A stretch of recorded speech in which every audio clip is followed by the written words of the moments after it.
Hello students, कैसे हो आप लोग। मौर्य एजुकेशन में आपका स्वागत है। स्टूडेंट्स, जैसा कि आपको पता है कि मैंने 12th स्टैंडर्ड का कुछ वीडियो अपलोड किया है, तो अभी बच्चों का या स्टूडेंट्स का हमको डिमांड्स आ रहा था कि इससे रिलेटेड और भी वीडियो मैं बना के इस पे अपलोड करूं। तो बच्चों के डिमांड के हिसाब से, स्टूडेंट्स के डिमांड के हिसाब से मैं आज रिकॉन्स्टिट्यूशन ऑफ पार्टनरशिप के बारे में यहाँ पर कुछ बताने जा रहा हूँ, जिसको कि हम अच्छे से जानेंगे और समझेंगे। देखिए, रिकॉन्स्टिट्यूशन ऑफ पार्टनरशिप, कोई भी पार्टनरशिप फॉर्म, जब कोई सोल प्रोप्राइटरशिप बिजनेस रहता है उसमें एक इंडिविजुअल का ही वहाँ ओनरशिप रहता है, लेकिन एक से भले दो, जैसे ही हम दो होते हैं तो क्या हो जाता है, पार्टनरशिप फॉर्म हम यहाँ पर ऑर्गेनाइज करते हैं, मतलब पार्टनरशिप फॉर्म एक बन जाती है, पार्टनरशिप फॉर्म हम बनाते हैं। ठीक है, अब पार्टनरशिप फॉर्म बनती है तो उसमें हम क्या करते हैं कि आगे कभी इन केस होता है एडमिशन होता है पार्टनर का, जिसके बारे में हमने पढ़ा है और जाना है। अभी इसका वीडियो नहीं बनाया है मैंने, लेकिन जो हमारे ऑफलाइन के बच्चे हैं उन्होंने अच्छे से इसको सीख लिया है। तो अब हम रिटायरमेंट की बात करते हैं कि जैसे कोई पार्टनरशिप फॉर्म है, उससे कुछ जुड़े हुए पार्टनर हैं और उसमें से कोई पार्टनर रिटायर होना चाहता है, तो उसके लिए हमको यहाँ क्या प्रोसेस कैसे कंप्लीट करना होता है उसके बारे में जानेंगे और समझेंगे।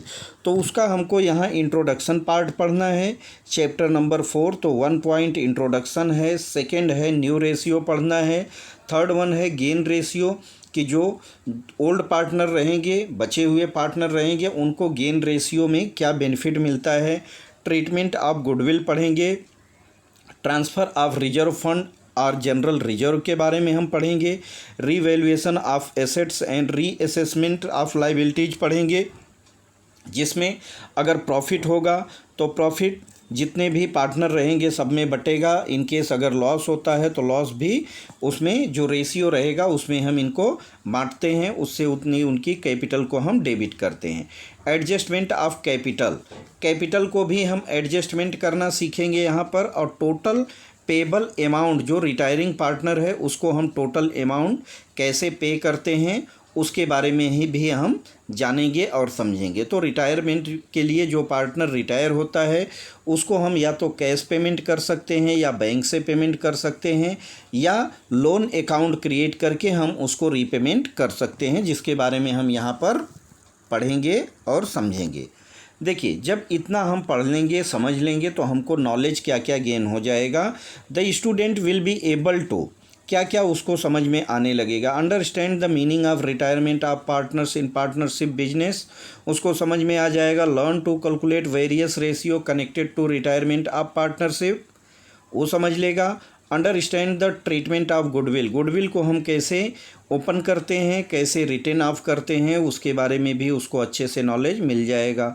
To know the reserve accumulated profit and loss के बारे में उसको नॉलेज हो जाएगा। Effect of revaluation of assets and reassessment of liabilities को समझ लेगा। Understand the adjustment to be made for remaining partners, capital को हम कैसे यहाँ एडजस्टमेंट करते हैं। To know the various modes of final payment to made retirement partner, retire होने वाले पार्टनर को जो रिटायरमेंट लिया है, जो रिटायरिंग पार्टनर है, उसको हम पेमेंट कैसे कैसे कर सकते हैं उसके बारे में हम जानेंगे और समझेंगे।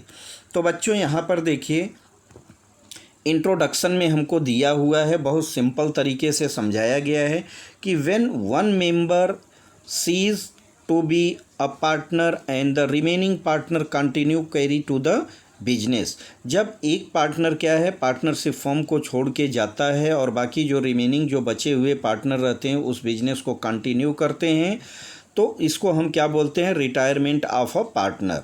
इस कंडीशन में जो पार्टनर जाता है उसको हम रिटायरमेंट ऑफ अ पार्टनर बोलते हैं। It is one of the mode of reconstitution of the partnership, और यहाँ पर पार्टनरशिप क्या हो जाती है, फिर से रिकॉन्स्टिट्यूट हो जाती है। The new partners business will continue with the remaining partner and the retiring partner will get the amount payable to him after considering net balance of capital। जो अपना उसका फर्स्ट क्या है कि जो उसका कैपिटल है, कैपिटल को लेकर जाएगा, करेंट अकाउंट का कुछ बैलेंस है तो उसको भी लेके जाएगा, उसका कुछ प्रॉफिट एंड लॉस में शेयर है तो उसको लेके जाएगा। इन केस कि जब हम रिवैल्यूएशन करते हैं तो कंडीशन दो होती हैं, या तो उसको प्रॉफिट होगा या तो लॉस होगा। अगर प्रॉफिट होगा तो प्रॉफिट में उसको शेयर देंगे, लॉस होगा तो लॉस में उससे उसके कैपिटल को डेबिट करके हम उतना अमाउंट माइनस करते हैं। ठीक है। गुडविल उसका, क्योंकि बिजनेस में उसने काम किया है इतने दिनों तक, तो उसकी जो गुडविल रहती है उसको भी जितना उसका शेयर बनता है वो लेके जाएगा। Partner may retire from the business due to old age. अब देखिए आगे दिया है कि पार्टनर रिटायर क्यों होता है, तो उसके भी कुछ कंडीशन दिए हैं। अरे भाई उसकी एज हो गई है, वो अभी काम नहीं कर सकता है, काम करने के योग्य नहीं है, तो क्या होगा, वो रिटायर होगा। ठीक है। मिसअंडरस्टैंडिंग एमंग्स द पार्टनर, अगर दोनों तीनों पार्टनर या चारों पार्टनर के बीच में कोई मिसअंडरस्टैंडिंग चल रही है तो जो पार्टनर के प्रति मिसअंडरस्टैंडिंग है उसको हम क्या करते हैं, रिटायर कर देते हैं, जिससे कि बाकी हमारा आगे का बिजनेस पर कोई भी बैड इफ़ेक्ट न पड़े। लॉस इन द बिजनेस, अगर किसी कारण से उसके वजह से लॉस होता है तो हम क्या करते हैं, उस पार्टनर को रिटायर करते हैं। या वो पार्टनर क्या करना चाह रहा है कि यहाँ से रिटायर होकर कोई नया बिजनेस या वेंचर्स चालू करना चाहता है तो उसके लिए भी वो रिटायरमेंट ले सकता है।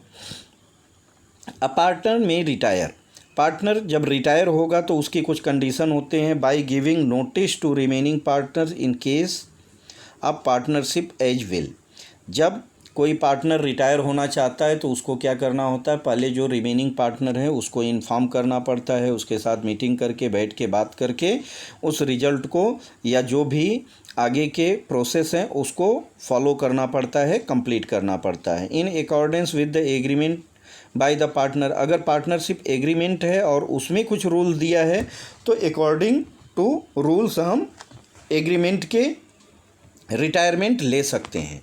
With the consistence of all partner, जो भी पार्टनर हैं अगर उनकी रजामंदी है तो हम रिटायरमेंट ले सकते हैं। अब देखिए जब रिटायर होगा कोई पार्टनर तो मैंने पहले ही बताया कि फर्स्ट एंड फर्स्ट क्या है कि अपनी कैपिटल को लेके जाएगा। अगर उसका गुडविल तो रहेगा ही, क्योंकि बिजनेस में उसने 2 साल 4 साल 10 साल 20 साल जो काम किया रहेगा तो रेपुटेशन की वैल्यू गुडविल होती है, गुडविल लेके जाएगा। कुछ प्रॉफिट एंड लॉस है, कुछ रिजर्व फंड है, पीएफ है, तो ये सारी चीज़ों को हम टोटल करके उसका हिसाब किताब बनाते हैं और उसको हम क्लियर करते हैं। जब देखिए कोई पार्टनर रिटायर होगा तो पहले क्या होता है कि जब पार्टनर रिटायर होगा तो मतलब जितने पार्टनर हैं उसमें से कोई ना कोई रिटायरमेंट लेगा, मतलब पार्टनर की संख्या क्या है, कम होगी। जब कम होगी तो बाकी जो रिमेनिंग पार्टनर बनते हैं इनको क्या मिलेगा, जो प्रॉफिट या जो रेशियो वो छोड़ के जा रहा है वो रेशियो क्या हो जाएगी, जो हमारे रिमेनिंग पार्टनर हैं उसमें वो बट जाती है। मतलब क्या होता है, फिर से नई रेशियो बन जाती है। नई रेशियो बन जाती है तो उसमें क्या होगा कि पार्टनर्स का जहाँ 3 लोग थे 3 शेयर हो रहा था, या 4 लोग थे तो 4 शेयर हो रहा था, अब वहाँ क्या होगा, या तो 3 शेयर होगा या तो 2 शेयर होगा। अगर 3 लोगों की पार्टनरशिप फॉर्म थी, एक रिटर्न हो रहा है तो वहाँ पर 2 लोगों में बटेगा, मतलब प्रॉफिट शेयरिंग रेशियो बढ़ जाता है। जिससे क्या होता है कि यहाँ पर जो पार्टनर हैं वो गेन करते हैं, रेशियो को क्या करते हैं, गेन करते हैं। मतलब 3 थे तो कम हिस्सा मिलता था, लेकिन जब 2 हो जाएंगे तो जो तीसरा यहाँ से छोड़ के गया है वो भी रेशियो क्या होता है, इनमें डिवाइड हो जाता है। डिवाइड करने के कुछ टर्म्स एंड कंडीशन है, कुछ रूल्स हैं कि जिसमें हम कंडीशन के हिसाब से उसको डिवाइड करते हैं। तो न्यू रेशियो भी निकालने के जो भी हमारे पास 2-3 प्रोसेस है उसको भी आगे हम यहाँ पर पढ़ेंगे और जानेंगे। देखिए न्यू रेशियो के बारे में दिया है कि the ratio in which the continuing partner decide to share the future profit and loss is known as new ratio. मतलब आगे जो बिजनेस को कंटिन्यू रखेंगे, फ्यूचर में जो बचे हुए पार्टनर हैं जिस रेशियो में प्रॉफिट या लॉस को आगे डिवाइड करेंगे उसके लिए डिसाइड करते हैं, कुछ डिसीजन लेते हैं, तो उसको हम क्या बोलते हैं, न्यू प्रॉफिट शेयरिंग रेशियो बोलते हैं। आगे देखिए हमको कुछ यहाँ एग्जाम्पल के थ्रू समझाया गया है।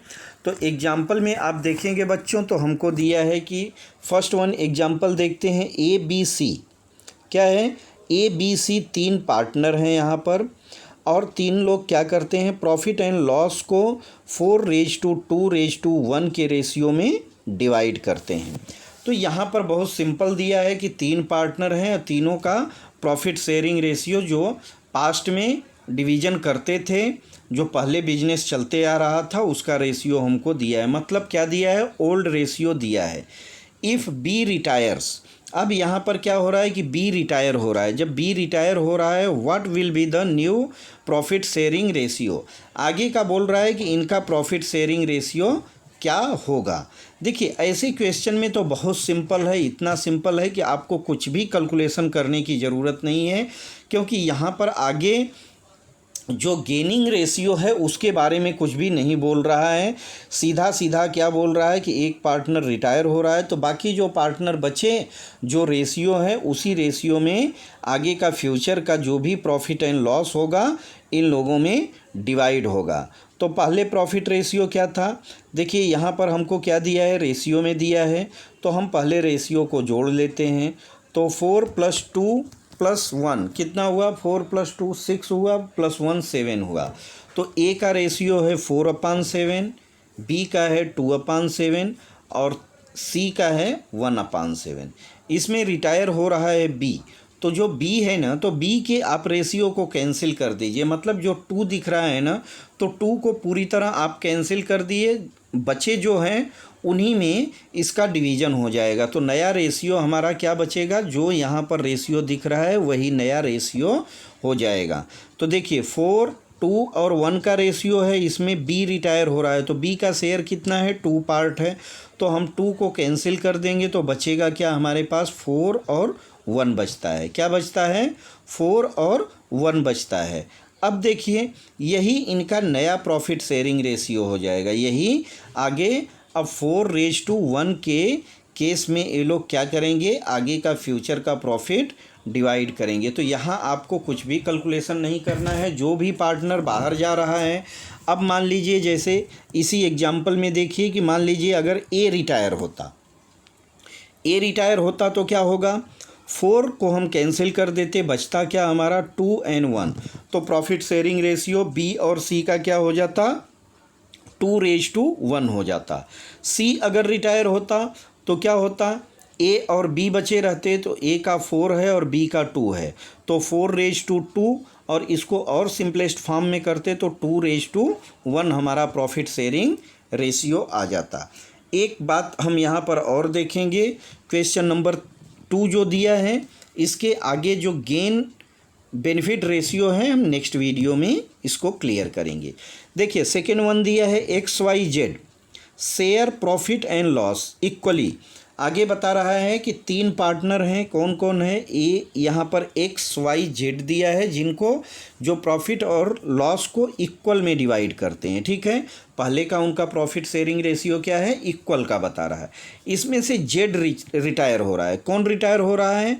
जेड रिटायर हो रहा है। अगर जेड रिटायर हो रहा है, आगे कोई भी कंडीशन नहीं दिया रहता, तो हम क्या करते? जेड के पार्ट को कैंसिल कर देते, बचे हुए को ही हम रेशियो बना देते। ठीक है, अब लेकिन यहाँ थोड़ा सा कंडीशन दिया है। कंडीशन में क्या दिया है बच्चों कि देखिए यहाँ पर जेड तो रिटायर हो रहा है and his share is acquired, और इसका जो शेयर है किसमें? इस शेयर को हम एक्स एंड वाई में क्या कर रहे हैं? एक्स और वाई एक्वायर कर रहे हैं। एक्वायर करना मतलब ग्रहण करना, लेना होता है। ठीक है, ये जो छोड़ के जा रहा है इसको एक्वायर कर रहे हैं एक्स और वाई, और जो इनको एक्वायर करने का ना यहाँ पे रेशियो दिया है, अलग अलग रेशियो में वो लोग एक्वायर कर रहे हैं। मतलब एक्स कितना ले रहा है? 3 पार्ट ले रहा है, और वाई कितना ले रहा है? 1 पार्ट ले रहा है। तो यहाँ 3:1 के रेशियो में यहाँ डिवीज़न होगा। अब हमको कैलकुलेट क्या करना है? New profit sharing ratio. देखिए ओल्ड प्रॉफिट शेयरिंग रेशियो हमको दिया है XYZ का 1:1 होगा। क्यों? क्योंकि इक्वल है। ठीक है, अब इक्वल को हम क्या करेंगे? इक्वल मतलब अब 1 + 1 + 1 को जोड़ेंगे तो 3 आएगा। तो x का शेयर 1/3, बी अपना y का शेयर 1/3, z का शेयर 1/3।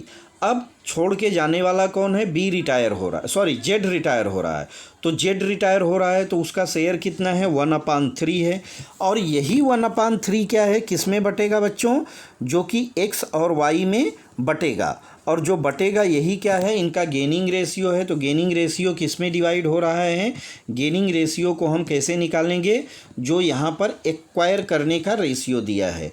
तो एक्वायर करने का रेशियो हमको क्या दिया है, 3 + 1 करेंगे तो 4 होता है।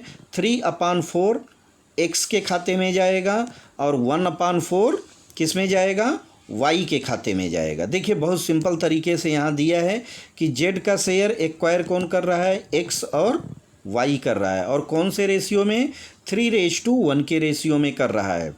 अब एक्स देखिए गेन कर रहा है, एक्स कितना से गेन करेगा, 1/3 छोड़ के जाने वाला रिमेनिंग। देखिए यहाँ पर जो जेड का शेयर कितना है, 1/3 है। तो 1/3 को हम क्या करेंगे, 3/4 से मल्टीप्लाई करेंगे। तो आपको मालूम है कि फ्रैक्शन का हम मल्टीप्लिकेशन कैसे करते हैं बच्चों। देखिए न्यूमरेटर को न्यूमरेटर से मल्टीप्लाई कर देते हैं, डिनोमिनेटर को डिनोमिनेटर से मल्टीप्लाई कर देते हैं, काम हो गया, बहुत सिंपल होता है। तो 1/3 × 3/4, तो 1 को हम 3 से मल्टीप्लाई करेंगे न्यूमरेटर टू न्यूमरेटर, और डिनोमिनेटर 3 × 4। तो हमको गेनिंग रेशियो क्या मिल गया बच्चों, 3/12 मिल गया। गेनिंग रेशियो हमको 3/12 मिल गया। अब y का ऐसे ही देख लेते हैं। तो y का कितना है, y का है 1/3, क्योंकि z का शेयर कितना था, 1/3। और इसको गेनिंग रेशियो क्या मिलने वाला है, जो गेन करने वाले हैं 3:1 है। तो इसका शेयर 1 पार्ट है, तो 1/4।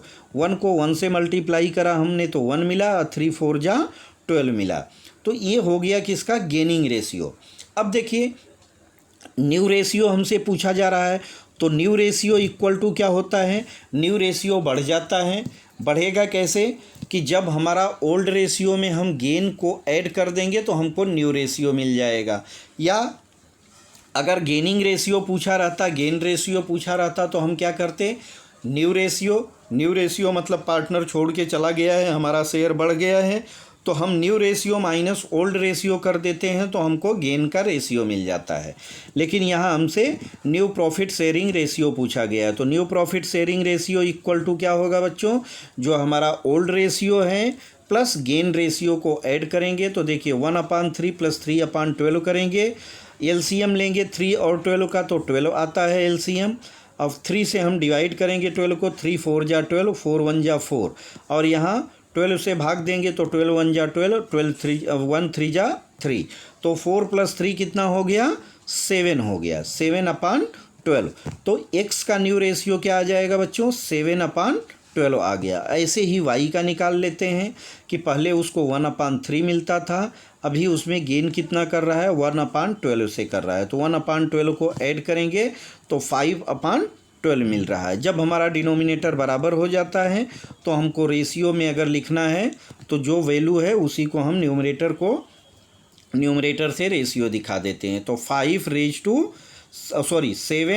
x का है और y का कितना है 5, तो 7:5 इनका न्यू प्रॉफिट शेयरिंग रेशियो बनेगा। तो इस तरह से बच्चों यहाँ पर हमने पार्टनरशिप रिकॉन्स्टिट्यूट कैसे होता है, जब कोई पार्टनर रिटायर होता है तो उसको हम पेमेंट क्या करते हैं, या रिटायरमेंट फॉर्म को हम पूरी तरह पढ़ लेंगे तो हमको क्या क्या नॉलेज गेन होगा, क्या क्या नॉलेज मिल जाएगा, क्या क्या हम कैलकुलेशन कर सकते हैं, गेन रेशियो कैसे निकालते हैं, न्यू रेशियो कैसे निकालते हैं, ओल्ड रेशियो क्या होता है, इसके बारे में हमने जाना और समझा। अब हम नेक्स्ट वीडियो में गेन और बेनिफिट रेशियो के बारे में पढ़ेंगे और समझेंगे। तो अब मिलते हैं नेक्स्ट वीडियो में, तब तक के लिए थैंक यू, बाय।